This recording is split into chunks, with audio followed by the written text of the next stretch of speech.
And what happened? No one has got their fingers on the pulse more than these guys, and this is going to be a fascinating look. And there's going to be questions at the end, so please get your questions ready. Guys, over to you. Thanks, Sam. And look, talking about new business seems prosaic after you're going through all of the amazing activities you've got coming up. But look, it still is the lifeblood of the industry. It's where growth often comes from, apart from organic growth from existing clients. And so 2 years ago, we started collecting data around new business. It's called the New Business Report. It came out in January. If you haven't had a chance to buy and download a copy, I'm going to basically present the highlights and then for the first 10-15 minutes and then really open it up to questions. The headline is it's the Great Agency Realignment, and I'm going to take you through the opportunities and insights we see for the independent media agency owners, which I'm assuming you all are. So the first thing is it's a landmark year for independents. I think it was last year, Steve wrote a piece saying the indies are hot, and we're saying you're just getting hotter because we looked at this huge surge of indie agencies. And I'm not just talking about media, we're talking about all indie agencies here, but 64.6% of 441 pitches that we captured last year. Let me be clear, we didn't run all those, otherwise Steve and I would be retired to an island somewhere. But yeah, of the 441 that were held that we could find the results of, 65%, let's say, rounded up, were for indie agencies. And that's up from 47% last year from the data we collected then.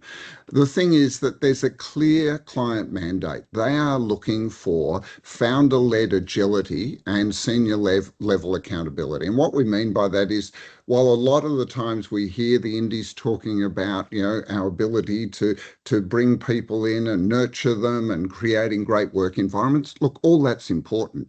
But what the decision making is primarily driven by is the marketers are feeling like when I'm talking to this person during a tender process or even on a day-to-day basis, I can talk straight to the founder, not the person that's saying, look, I'll get back to you once I talk to Hong Kong, Singapore, Paris or London or New York. It's that idea of working with the person that can make the decisions.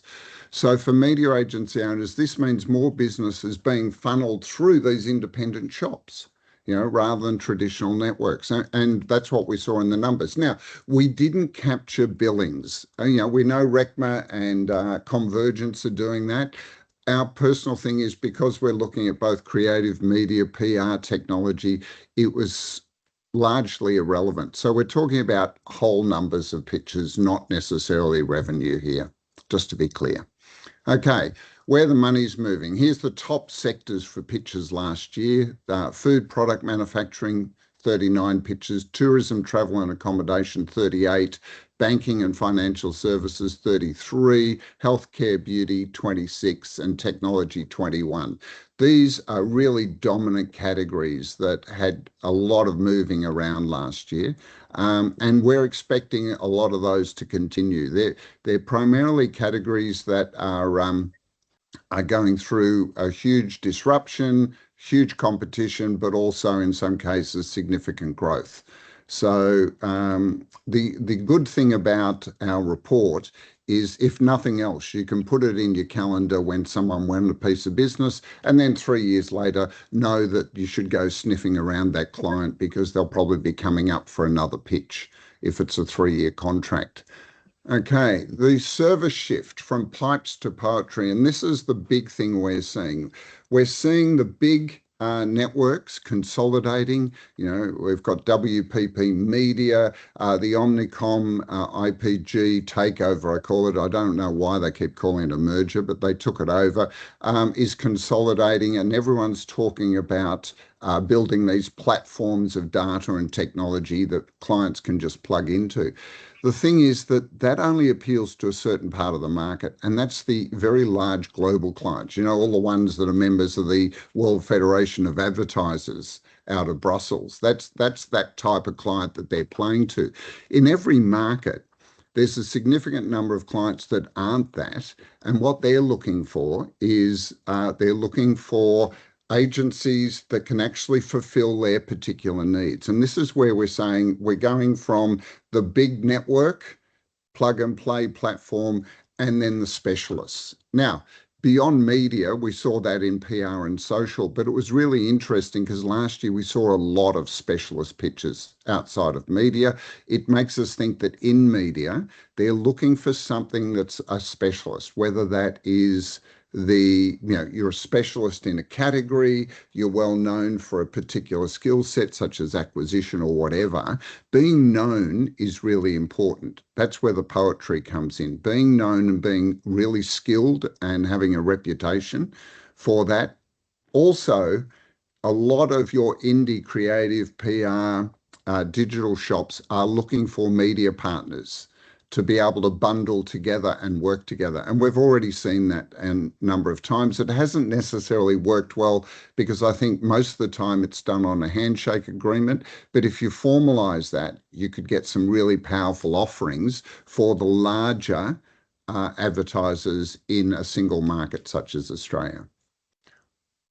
The competitive edge. Well, AI has now become an entry stake. If you're not using AI in some way, it's sort of, okay, well, what are you doing? The thing is, a lot of people have done it around lowering cost.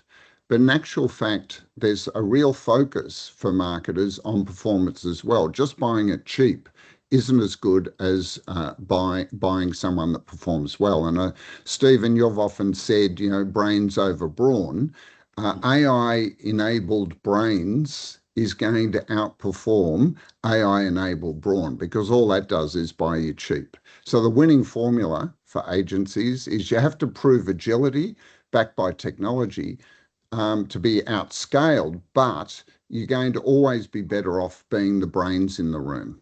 And so they're the top points that came out of our new business report for last year.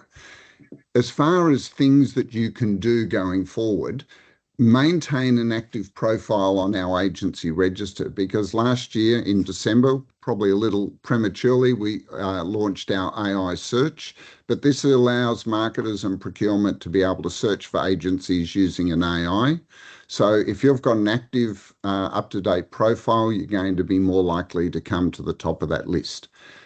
We encourage you to participate in the new business register, which is part of how we put this report together, and it'll be coming out at the end of this year as well, because that's a great way of you being recognised for the significant wins that you've had.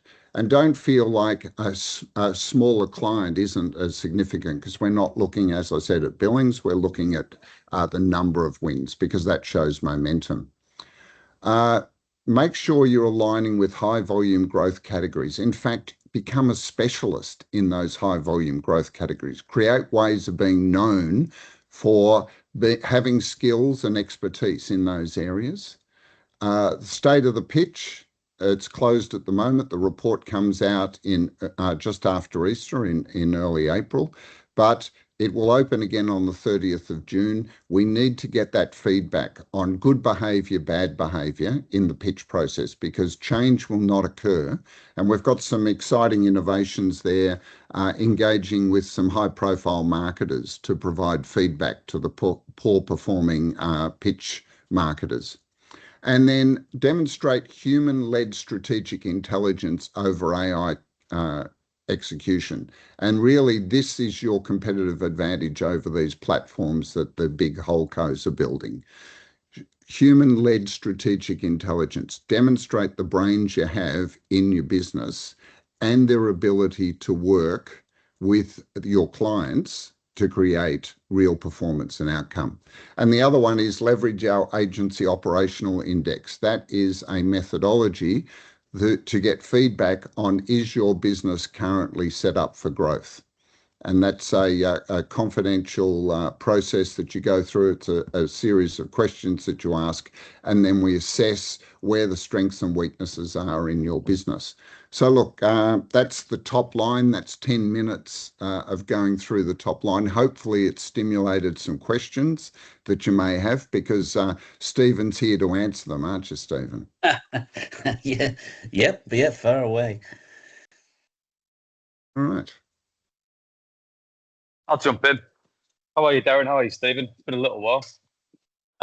Quick question for you, I guess, on retention rates. The last time I looked at any convergence data or even RECMA data would have been, I don't know, 6 months ago, 10 months ago. And within that, you're looking at, well, back then, about a 1.8 in 10 chance of retaining clients. Are you seeing any differences or any similarities in the retention rates of when things go to market, of the probability of picking things up, or are we looking still at a fairly challenging experience for retention? Okay, really good question, because it is, we had a figure of about 1 in 4, about 20% chance, or 1 in 5, 20% chance of retaining as the incumbent. And that's because the pitch process is a great way of choosing a new agency. It's a terrible way of testing your incumbent. I said to a procurement person in the US, that they said they pitch their agencies every 3 years at the end of contract. I said, are you married? Because I'd like to see you use the same process for your personal relationships. It's one of the reasons that Stephen innovated with the commercial review, which, Stephen, do you want to talk to that? Yeah, look, we sometimes have clients approach us and they say we need a new media agency. And when we know they're with a very capable media agency, so immediately in the back of our mind is the fact that it might be you, not them. So we always undertake a very extensive discussion to ensure that the reasons for going to pitch are based on agency failings. And when we suspect they're not, we suggest a process called a commercial review, which basically looks at everything between the agency and the client, in terms of pricing, in terms of the quality outputs, in terms of the way they're working together. And if we do that, very often what comes to light is that there are fixable problems. And what clients don't realize when they buy into it, that normally the fixable problems are where there are failings from the client. The client might be structured really poorly, might have really protracted approval processes, might give approval really late, might not allow sufficient planning time, might make numerous changes to the brief and involve a lot of iterations, so that the agency's time is being used really inefficiently. And if the agency's time's being used inefficiently, the things that go out the window are all the niceties, the added value things, the customization. So yeah, there are a lot of clients who don't realize their own failings. So we do get them to have a long look in the mirror. Some of the other things that impact making pitches difficult, particularly for indies, is we get people talk to us who don't quite have the funds and reach a critical mass for our services, and then run things themselves. And when clients run things themselves and are led by procurement, they always err on the side of inclusion rather than refining and excluding agencies at every stage.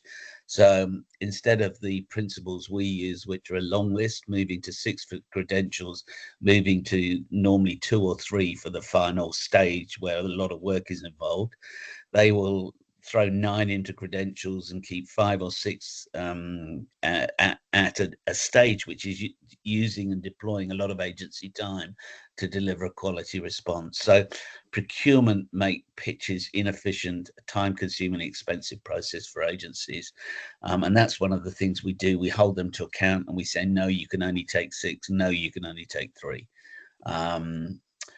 Sorry, does that answer the question, Ben?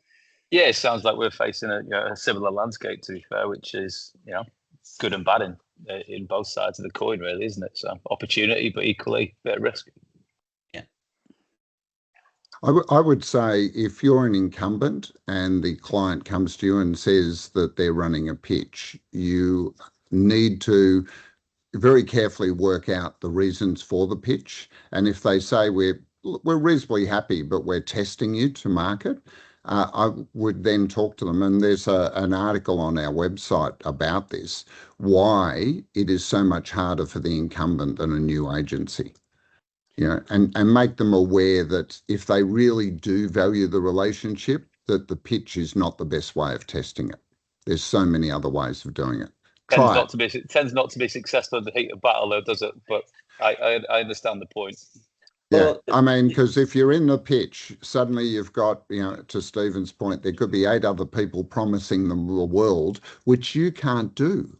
Because as soon as you promise them all these things that you haven't promised for the last 3 years, they're going to go, why didn't you bring this earlier?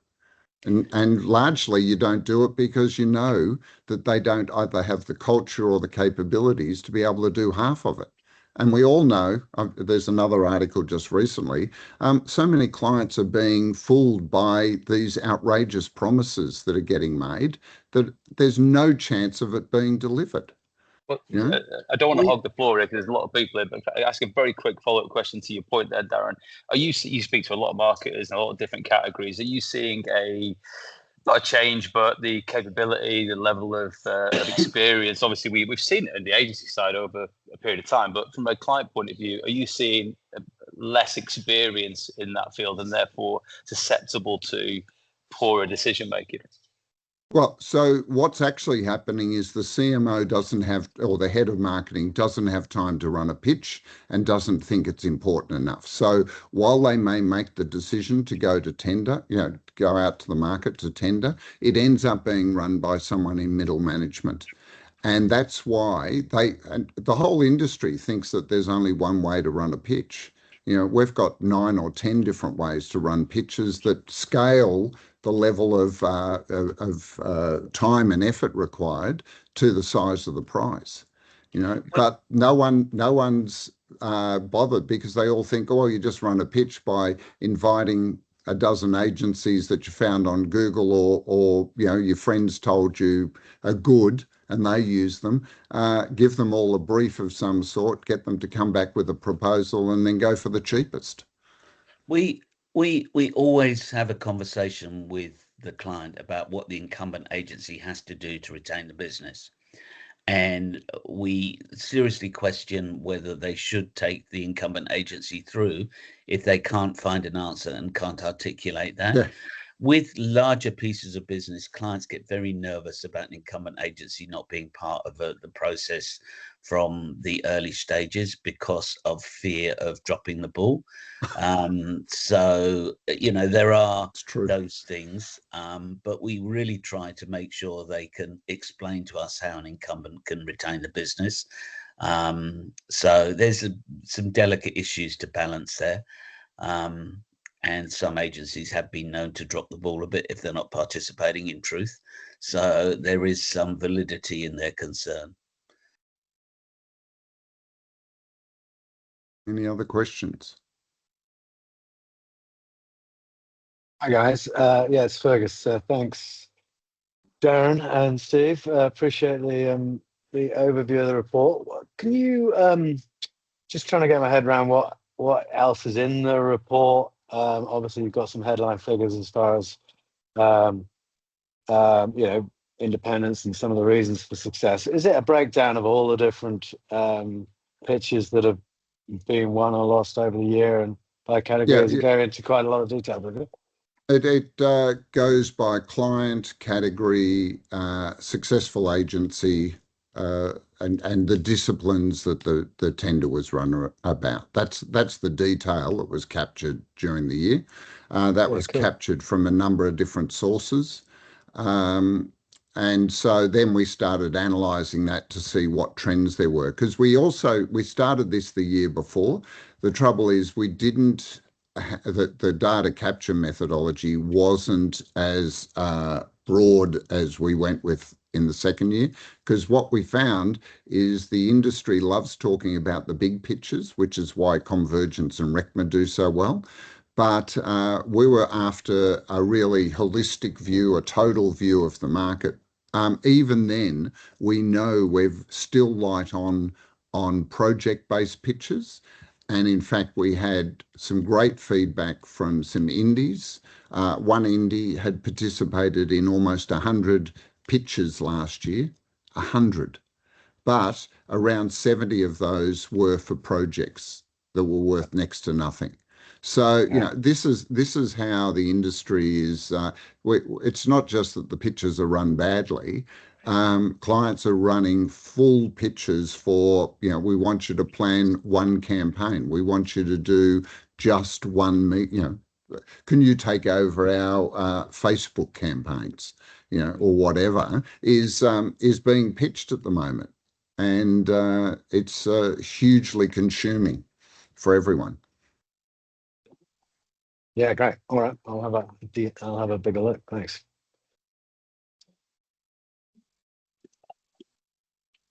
Look, if you don't want to ask a question because you're scared that, you know, everyone will think it's a stupid question, believe me, I've had really stupid questions asked, and I always keep a straight face. Afterwards, I laugh hysterically, but you know, I won't belittle anyone. Like, seriously, I had a CMO of a major automotive business. I'll let you guess who it is, but he contacted me and said, I need to pitch my agency. And I said, why is that? He said, I've just gone on to this motor website and there's a big review of a competitor's new model and our ad's right next to it. What a waste. And I said, you do realise that if I go onto that website, that ad may not be there. In fact, it's highly likely that your agency has your IP address and is making sure every opportunity they're serving ads to you. Well, he had no idea how advertising worked online. I will just make a few comments about the opportunity for indies in the media landscape. I wrote the article 2 years ago. I did a follow-up article on why indies are still hot middle of last year. And I think, if anything, the situation is getting better and better. The consolidation of the large holdcos, the fact that the holdcos invariably have always serviced that sort of $4 to sort of $8 million client spend more poorly than their larger clients. All of that means that the appeal of indies is really coming to the fore. I'm finding now with pitches that are around 5 or 6 million, there are clients who've been burned so badly by poor agency servicing that they don't even want to consider a holdco. So there is a genuine opportunity emerging more and more. And the thing in the marketplace at the moment, with so much concern about what's going on, the authenticity and the senior personnel around the table at credentials and stage 2 of pitches really helps indies win through. And that is where the holdcos are letting themselves down. There is more junior representation. You're not getting the senior thinking, and it's senior thinking and high-end strategic thought, as Darren said earlier, that is winning through. So I just think it's becoming more and more fertile territory for agencies. And there would be, I mean, there's a few groups who are doing less well and are up for sale globally. And you've got to wonder how well they're servicing some of their clientele of the smaller nature. So I think it's time for indies to go hunting, go out there and have active outbound strategies for targeting clients at the holdcos. I've seen indies do it, but I think a lot of indies talk about it without actually actively getting programs that go out and do that. So that would be what I'd encourage people to do, is dial up the new business program, the outbound activity, raise your industry profile as much as you can so you're on the radar of prospective clients when there's a first conversation taking place. Do customized research projects, get out there, find reasons to pick up the phone and talk to clients with something that you can offer them of value. There's a lot of ways in which you guys can really be aggressive and take advantage of what's increasingly a fertile environment.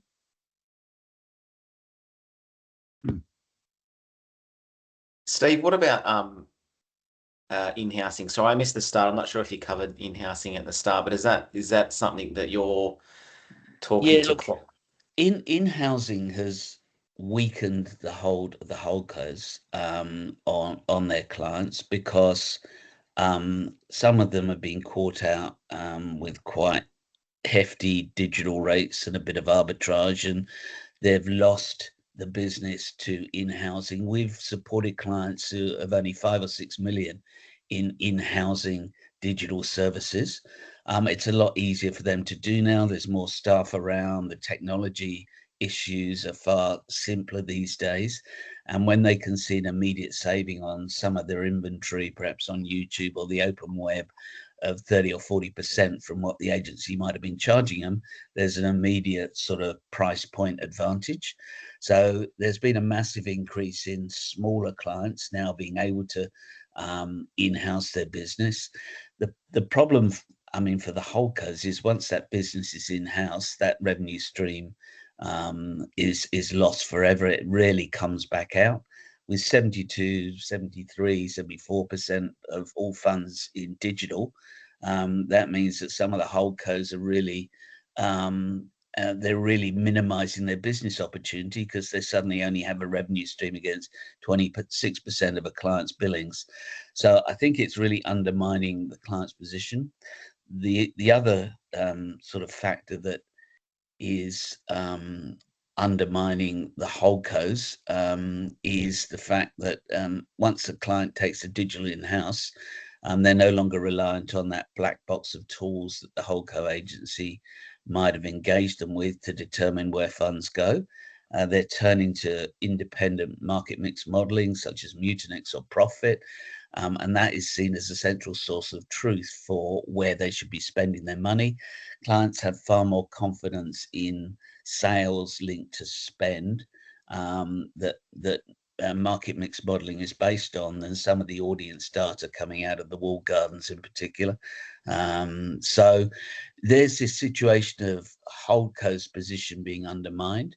And once that happens, then, indies become a more powerful, more relevant choice. And most indies can understand how to work in a very flexible way with whatever a client's mix and makeup is. So that flexibility is something that you certainly need to put across, that you're used to working with other marketing service suppliers. You understand how to integrate and work with other marketing service suppliers, and that you do that in a better way than a lot of the holdcos do. Some of them have a strategy of land and expand and trying to undermine and steal business, and that comes through very quickly. Whereas an indie that's seen to be collegiate and collaborative, working with other marketing service suppliers, can be a real benefit to a client, because the clients are supposed to coordinate and integrate all of these activities, and they're not very good at doing that. So if an indie agency could come in and work collaboratively of its own volition with those other partners, it's a real asset to them. And it's not something that holdcos do particularly well. Thanks, Steve.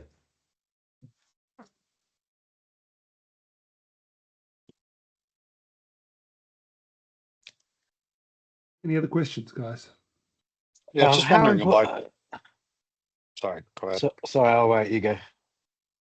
I was just going to ask about the pitch process. So we're talking about the importance of it being senior-led, founder-led, very strategic heavy from the top end of the business. Does that still have to be balanced? Are you finding that does still have to be balanced out with who is actually going to be the account lead? When should you get through and get chosen? Is it prioritize that to 80% degree and then have 20% of that team? Is there a balance to be found there, or are you finding that it's more the sell-in for the senior team and then get the account team on board once the pitch is actually won? I think the credential session, we normally have 2 sessions, which are interactive sessions between client and agency. At Credentials, I think clients expect to see more senior leads. If you're talking about the holdcos, there might be sort of senior managers, not necessarily heads of individual areas. But if you're talking about an indie, there's no reason why the founders and the people who lead the areas shouldn't be around the table. Invariably, I find that when we run pitches, because there might be 3, 4, 5 million, the smaller pitches we run, the founders around the table, and that is incredibly powerful. There's an authenticity. You've got people who can talk without notes. You're not talking about relaying a company structure or a company modus operandi. They're talking about the way in which they handle those areas for clients, having set the agency up and thought very long and hard about how to make a difference. So the authenticity of the indies at Credentials comes through, even if there are senior people from the holdco. If you're competing with the holdco, when it comes to positioning, I mean, the indies are themselves, and that comes across. The holdcos often have some corporate line that's generated in the US that the senior people there are presenting, as opposed to truly believing in. So a lot of the holdcos have quite I would give them their positionings a 6 out of 10 overall. There's a lot of BS Americanization. There's a lot of things that people don't believe in at a local level necessarily. And then it comes to stage 2, and that's where the ideas get worked through and you're responding to briefs. And indies always approach that from the point of view of making money work really hard. If you're an indie, you would invariably only work with, most of you would only work with challenger brands that are struggling within categories against large competitors. So there's a natural approach that indies have of making every dollar work hard, of thinking about how to do things differently. And that really comes across when the strategies and the ideas are presented at stage 2. There's less reliant on large banks and pools of research.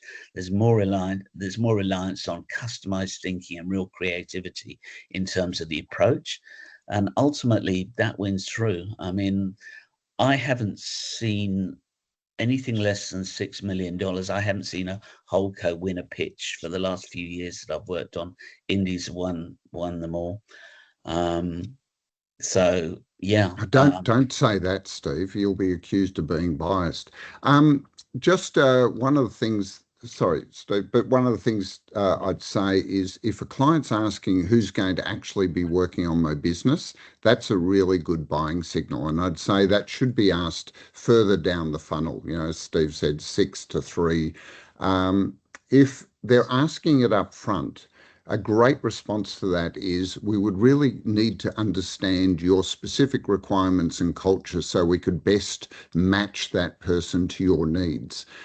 Is a great way to get out of it if you don't have someone that you can put forward onto that. And I think that works really well because what it says is, 1, you're in control, and 2, you're very aware that this is about meeting and matching their needs than it is just being able to put some poor account director forward to hopefully fit in at the right point in time and get the box ticked. Sorry, Steve. Yeah, look, I ran a pitch about 18 months ago for a client that had sort of super and retirement products. They were with a mainstream holdco, and they said it was so frustrating for them because the team were all in their mid-20s. The senior planner was in their mid-20s. No real life experience or generic understanding of the category. Then the staff got turned over every 6 months. So they then had to explain to a completely new team every 6 months their business and the background to their business. Now, when you've got a client like that, they had no interest whatsoever in talking to a holdco and potentially getting that repeated. So when they sat around the table and they listened to, you know, indie owners in their 30s and 40s and 50s who had life experience and understanding of the category as a start point, it was so much more important to them. And also knowing that those business owners were still going to be around in 2, 3, 4 years' time. So that there are some inherent advantages for some categories that you really need to dial up. They come through, but don't be ashamed of dialing them any further without maligning holdco agencies. Yeah. Like I've Hey, done. there's Nicole's got her hand up. Nicole, do you have a question? I do. Thanks, Steve, for that. I am American, and I try to leave out my BS Americanisms when I pitch in Australia. And you have sort of answered a lot of my question as it relates to, I guess, what is setting indies apart, and just that last sort of question. But outside of the senior leadership and just having that sort of unique angle there, is there anything else that you can add that really, I guess, sets indies apart, or what is our unique selling proposition in the age of AI? Look, I would say AI throws an interesting challenge in there, but I don't think it's one that indies can't overcome. There is a perception that the large holdcos have got all the agentic AI automated planning tools, and that indies haven't. Now, the truth is that some of the holdcos are nowhere near where they pretend to be in terms of their AI products. And AI products, there is a lot of superficial appeal, but they serve a purpose to a point. I mean, what AI does and what all the algorithms do is they raise the floor, not the ceiling. So in other words, what they do is everyone gets access to those higher quality algorithms. It will have the effect of providing everyone with information about what works for a category, what is efficient and what is effective. So it will have the effect of clustering activity for a category. And then what becomes increasingly important is what you do for a challenger brand that might be someone you're talking to in that category. Because if you're not, you don't want to be in the same environment as the big spenders in that category. You're just going to be outshouted and swamped. So then what becomes critically important is having an agency that with high-end strategic skills that can find alternative environments to place your activity. So what AI does is, as long as you can convince them that you have access to the AI and you have people who can drive that AI as effectively as anyone else, then what it does is actually dials up the importance of the area where I think you have a natural advantage and you can tell a better story, which is in high-end creative thinking, working dollars hard for challenger brands and delivering a point of difference for your clients. So I think AI, there's a hurdle to overcome in terms of the natural reaction of clients to think the big guys have got it all sorted. And once you overcome that and say, actually, no, we can do that as well as the big guys. We have understanding, we have digital skills. Then an advantage comes into play, which you naturally do, which is that you're better at working a dollar hard and finding alternative places to go, because that's the bread and butter of your client mix and makeup is challenger brands who need to make every dollar work hard. Does that answer your question, Nicole? It does, thank you. I think there's just been a lot of talk lately about this, even in the recent IMAA event, and it was a topic around just setting ourselves apart. And I think we are in a really unique position, but I think everyone's got to find what their unique position is. So I was just curious if you'd seen that really brought to life in a pitch, and you've answered it quite well. Thank you. The more technology comes into play, the more that clients will need smart human thinking. So, yeah. Fergus, did you still have your hand up? Yeah. I do, thank you. Yeah, you talked earlier about the role of MMM across the market and adoption amongst holdcos and others, but can you just talk to what you're seeing as far as the prevalence of MMM and where, what sort of spend levels are where it's being used most effectively? There's a critical mass for MMM.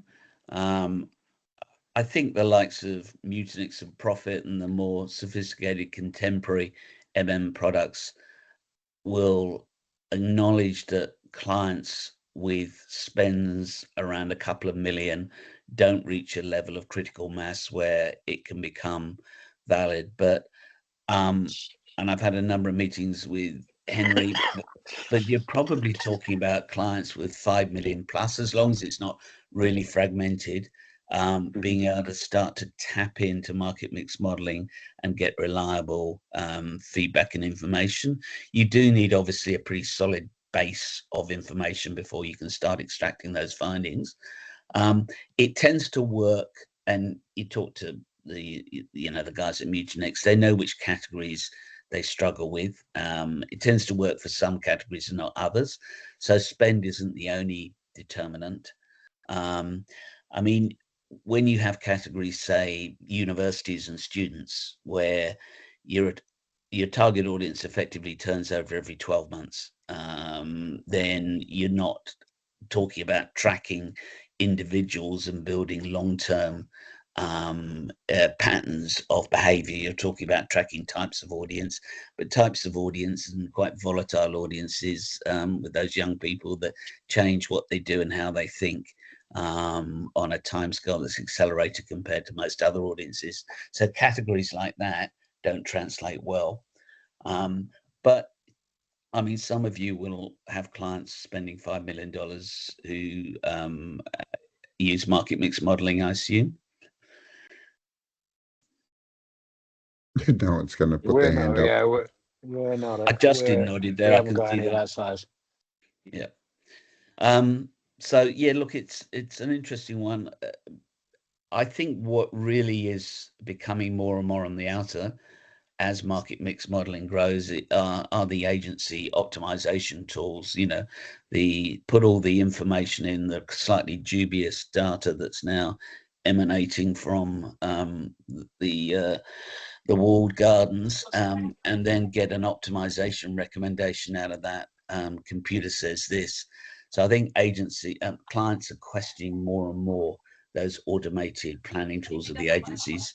They're seen more and more by clients as being self-serving for the agencies to poke funds where they want funds to go, particularly those agencies and holdcos that are very prevalent in principle-based trading, where they know where they like to spend client funds to get optimal returns and keep those amazing trading division profits at the levels they are. Yeah, thanks. All right. Do we have any more questions? Steve and Darren, I've got a quick question.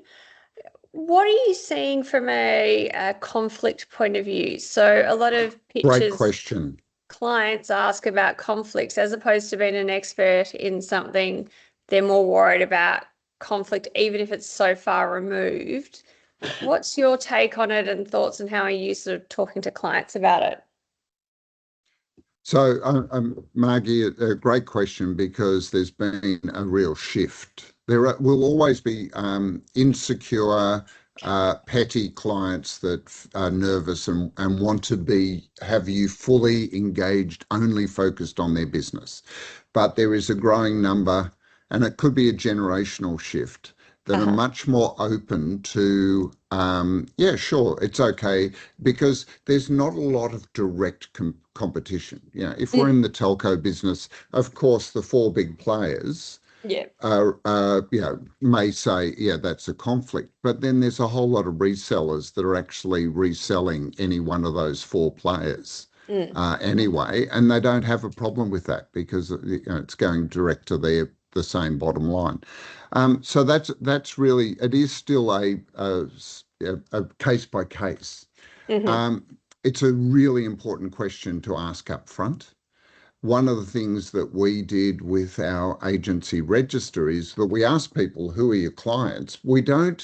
The AI doesn't have access to who your clients are. We ask you to also say what category they're in, And the AI treats that as expertise or experience rather than conflict, because it has to be something that happens much further down the process. The AI is to get a consideration list together, not to actually choose an agency. And knowing a category all the time, people go, oh yeah, I want someone with auto experience, but they can't have any competitors. Well, I'm sorry, I've run out of experienced juniors to work on your business, because you can't have both.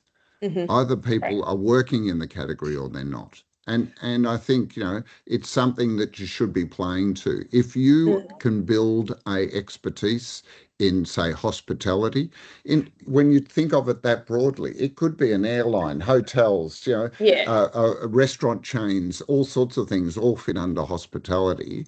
And that's a great thing to be known for. Because it definitely is something that somehow the holding co seem to be able to navigate with just a different banner on the front door, even though behind the scenes but there's a growing cynicism around that. Because the more they're talking about, well, it's actually one. Clients are going, okay, so all of those brands are meaningless. Yeah, absolutely. They get it. They're not stupid. Margie, in my experience, it's a double-edged sword for indies. The holdcos get around it more with smoke and mirrors and regional offices. The problem most indies have is because you sell such an engaged relationship with your clients, they are a little more concerned about conflict, because they want the owners of the business, and they imagine, because you sell the fact that the owners and the people with the names on the door are going to be involved in your business, then it actually makes it a little more of a concern. There are some categories like universities that know there are so many education clients, they can't possibly worry about conflict. So they'll isolate a few very competitive institutions to them. They say, well, these are my two competitors that I can't possibly live with within the sector. But it is a double-edged sword. I think you can, there's more concern with you guys because of the nature of the way in which you sell, how you work with them. Great. No, good to hear that you're having those conversations to try and help us out. So thank you.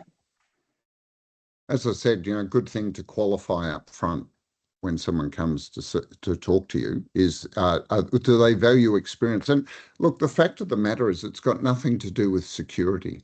It's everything to do with the belief that if they're sharing the agency with a competitor, how do they know they're not getting the B team? Yeah, crazy. Absolutely. Crazy. Anyway. Any more questions, guys?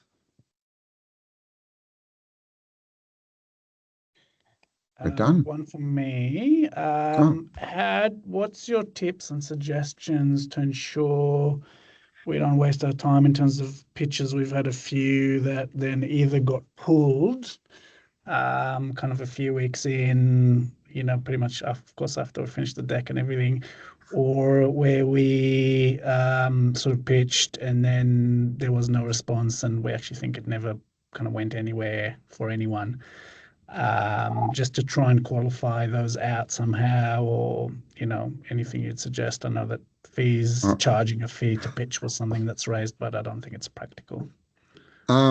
So first of all, from July 1, make sure you put all those into the anonymously into the state of the pitch, because there's some horrendous stories that have come from the industry that I'm going to get some very high-profile CMOs to respond to, first of all. Secondly, agencies, in my experience, are really bad at qualifying an invitation to pitch, because even this morning I got an email asking me to pitch for a piece of work and I just declined it.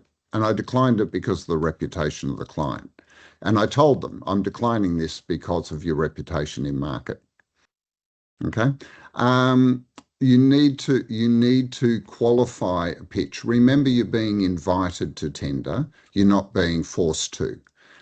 So then there should be at least on your list, half a dozen to 10 questions that you should ask. You know, what's the process? What's the core reason for going to market? How long do you think this will take? Are you willing? Will you be paying pitch fees? You know, and all of those. Any of those questions you can justify. If they say we can't tell you, we can't tell you, we can't tell you, because it's confidential, then say, well, you know, you need to question whether you're actually participating. Very few agencies do that. In fact, in most cases, you jump in, and only once you're buried in the process and you've heavily invested already time and resources, do you find that out, you know, and then it's too late to pull out. Ask it up front. It's an invitation. Be respectful, but, you know, explain to them you're a business person, they're a business person. This is a business decision if you commit to doing it. And, you know, some great lines that you can use. You know, when I commit to doing something, I give it 100%. I just need to know this is worth committing to. Well, the other thing I'd add is just try and find out if it's being driven by procurement. Procurement aren't all bad, Steve. Remember, this is being recorded. Procurement aren't all bad.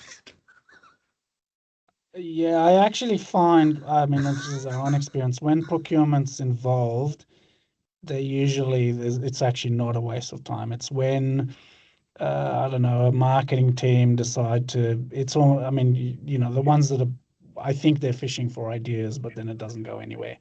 And there was never actually a pitch. They just wanted to either get ideas to give to the incumbent or who knows what. But at least that's our experience, when procurement's involved, it usually actually happens because procurement's not going to waste their time unless there's actually a need. The thing that procurement do sometimes that takes more agency time is they want quite large documents up front with 9 or 10 agencies in. Now, what we normally try and do when we're involved is say, look, you can leave all of that level of rigor to the final 3 agencies, because that's a lot of work for 10 agencies to do, 7 of whom you're going to flick very quickly and very easily. They will also at times err on the side of keeping agencies in at a quite detailed end process that may involve a lot of agency work. And we do try and cull to a maximum of 3 for that final end stage, appreciating how much time and effort is required from the agencies participating. So those are my only comments on procurement. They like to keep their options a little more open and keep more people included. And so from your point of view as an agency, you'll make your decision to do all of that work being one of 5 rather than one of 3, with a 20% average chance as opposed to a 33% average chance. So those are the things you need to take into account. Thanks. You can always ask how many parties. They might not tell you. They usually don't tell. We ask every time. They generally don't. But sometimes, I've had a few times that they do. Usually if it's small, they do. And if it's large, they don't. If there's 10, they won't tell you. Yeah, so if they don't tell you, assume then it's they 10. want to tell you because it's fair, and it's 3 or 4 is fine, right? So everybody goes, yep, great. Not every frog is a prince. Most frogs are not. So stop kissing them.